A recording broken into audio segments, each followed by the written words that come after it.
Hello, everybody, and welcome to the PoArtMo podcast.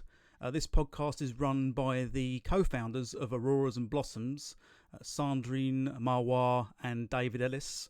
I'm your host, David Ellis, tonight, and my co-host Sandrine is here along with a very special guest. We have Katherine McDaniel. Hello there, Katherine. How are you tonight, Katherine? Doing well. That's really great to hear. And why don't you tell us very briefly about yourself and why you're on the show? You know, you're a guest of ours, and we very much like to know what it is that you get up to. All right. Well, I run a new fledgling. Well, I say new. I run a fledgling arts magazine called Synkroniciti Magazine, and I'm a musician by trade. Been a voice teacher, and I work with the Houston Grand Opera here in Houston, Texas. And Synkroniciti Magazine is an effort to jumpstart some collaborative incubation of art around the world and online. And we started back in 2019, so it's been a couple of years. I think it goes so fast. Not quite 2, 1.5. But so we accept a wide swathe of media across the performing and visual and literary arts spectrum. And we do this, we put out a quarterly journal. And what we try to do is fuse together all of these different elements around a theme. So, for example, our most recent theme was home, which was really an outstanding theme. We got so many different takes on what home meant to different artists. From the very soft and fuzzy impressions that you carry from childhood to some darker feelings that, you know, we have many homes over time and they're not all happy. So, but each issue sort of coalesces around a theme, and we bring in video and literary arts, music videos sometimes, just sort of anything that we can get people to send us and that we find interesting. That's really, really lovely, Katherine. I mean, we found when we first started Auroras and Blossoms, we originally sort of focused on poetry, but we love how you've got very diverse kind of different areas of different sort of art types that you like to, or you try to have sort of submitted to your publication. One thing I was very interested to sort of ask you about, because you've been very sort of thorough talking to us about how you came up with the concept of the magazine and what you accept. How did you come up with the name? Because the name is quite interesting, very unique in the way that it's sort of spelt. You know, the synchronicity itself. Is there a story behind the name of the publication itself? I'm glad you asked that. I worked on a name for quite some time. And the name predates the magazine. I started out sort of as a blog, back in 2012. So I was chatting with my mentor, Mary Beth Davison Smith, who a very dear person. She passed last year, unfortunately. But we were trying to find a name that would suit this thing. We were both very into Jung, and synchronicity just appealed. It's sort of, you know, finding meaning in places where you wouldn't expect it, in places that aren't necessarily related. So this is, again, speaks to that sort of eclectic nature of diversifying and going in all sorts of directions at once to find a theme. And then the spelling was interesting. And it's funny because it's really hard to spell. So everyone's always like, oh, how does that end again? How do I spell that? And the ending ICITI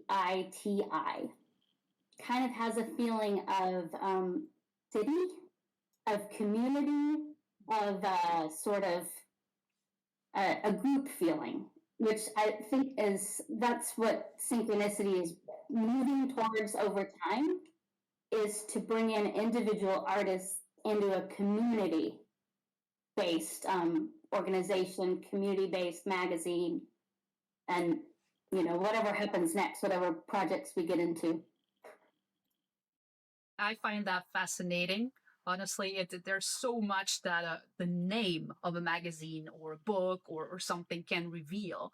Um, my question to you is, has the name, because it took you, as you mentioned, that it took you a while for you to figure out the name, but has your experience as an opera singer um, had an impact on the way you chose your name, the name of the magazine? That's an interesting question. I think so. Opera is perhaps, of all the big, gigantic art forms, ballet and theater, opera is maybe the most diverse and the one that has the most bits and pieces, because there's music, there's set, there's crew doing wigs and makeup, there's poetry, there's storyline, there's theater. It's everything. So I think really, yes, it does come from the place where opera sort of, in a way, it's sort of a simplification of opera. If we feel that opera is sort of the huge art form that one can be a part of, this sort of flips that idea on its head. And rather than thinking of a huge art form with many different pieces, we start from the little pieces and build back out to a bigger theme, if that makes sense. Yeah, it does a lot. It's fascinating to hear you. It's the first time I talked to an opera singer, so so it's interesting to see what goes into the creative process for me, because I know you're into photography as well, and that ties into. I mean, the magazine ties into everything you do, obviously.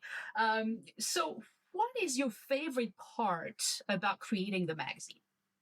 My favorite part, well, I have a lot of favorite parts. The magazine really, more than anything I've ever done, it hits my wheelhouse everywhere. It bounces off all sorts of things that I find that I enjoy doing and that I have some talent for. But the thing that I enjoy the most would have to be actually the interaction with people and with artists all over the world. I mean, we've had 6 continents. No one from Antarctica yet, but it's a little cold there, and maybe they aren't really tuned in.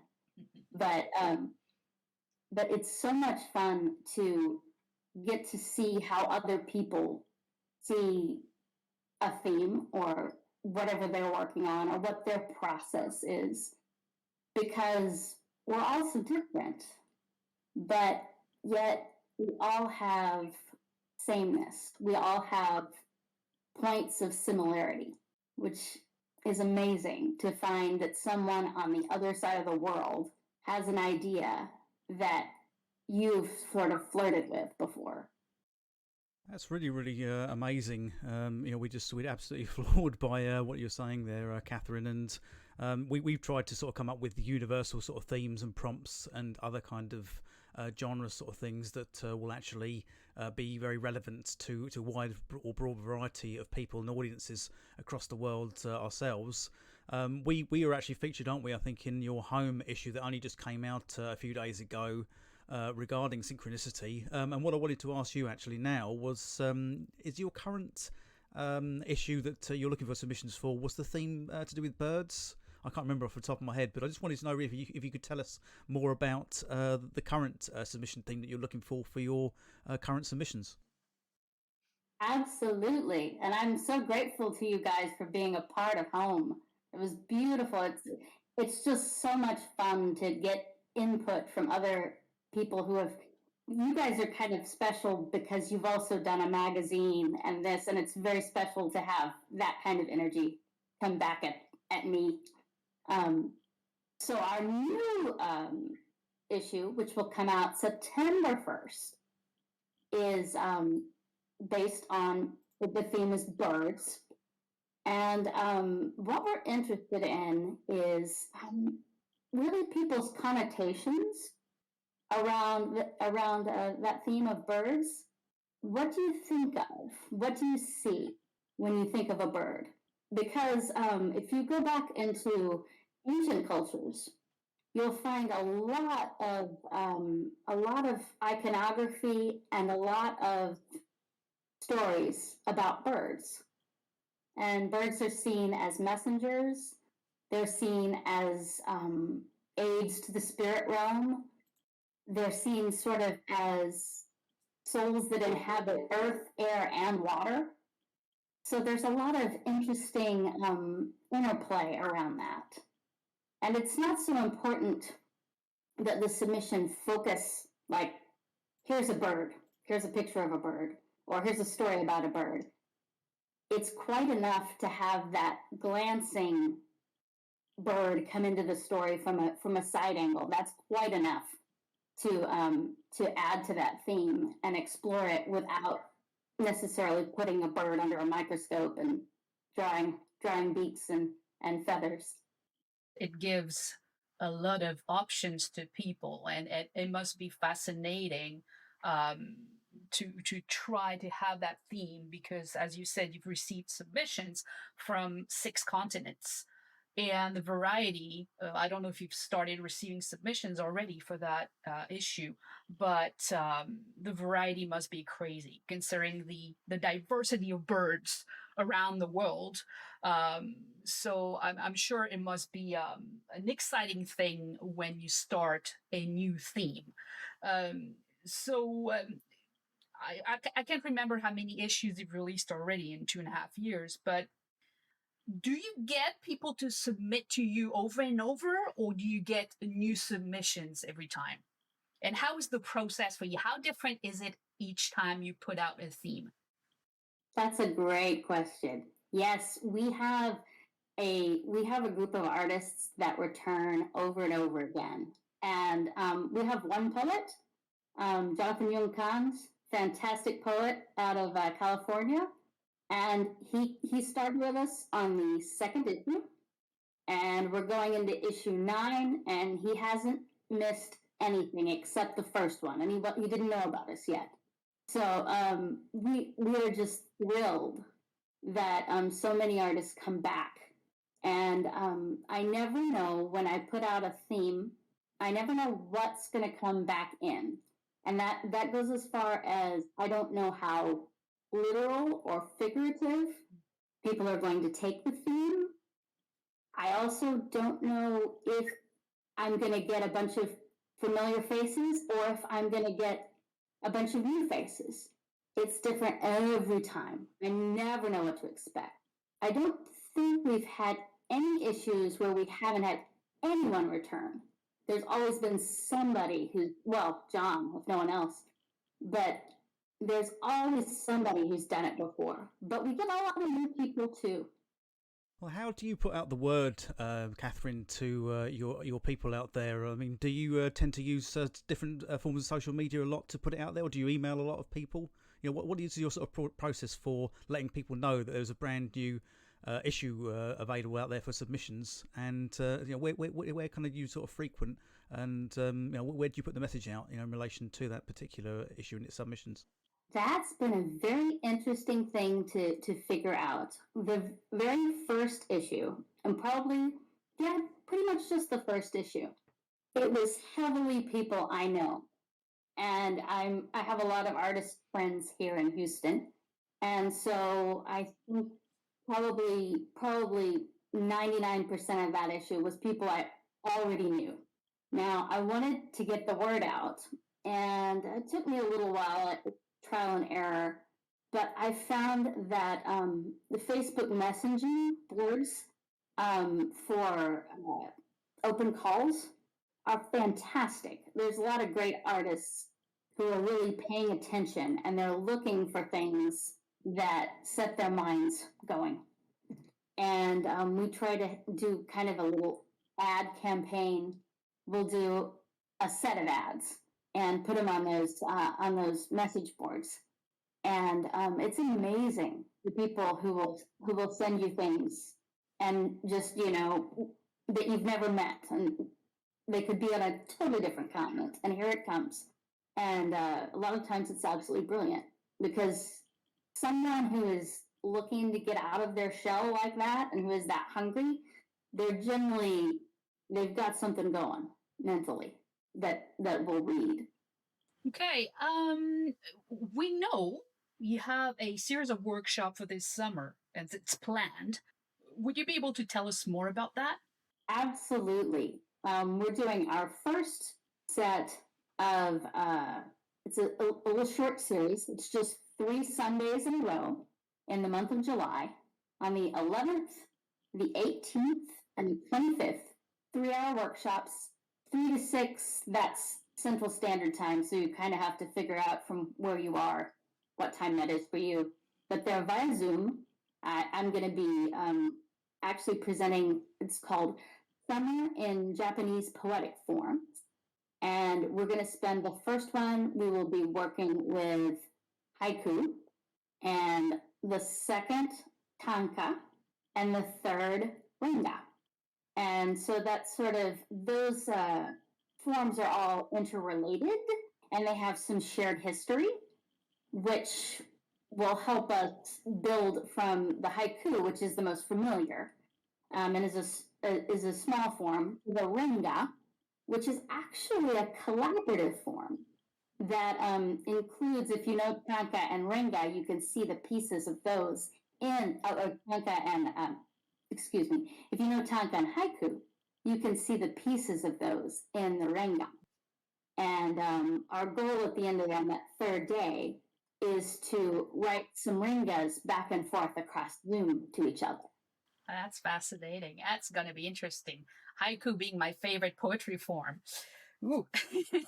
It sounds like a very, very interesting series of workshops. So, before we go, Katherine, could you tell us where we can find you online with the magazine? Sure. Our website is synkroniciti.com. I'll spell that.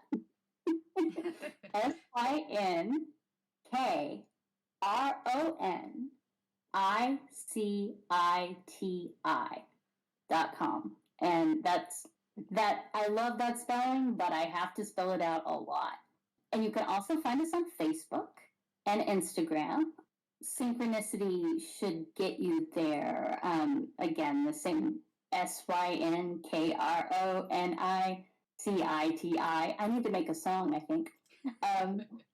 Yeah, so those are the best places. Instagram, I think, is also Synchronicity. I think it's all as I remember, we're all the same.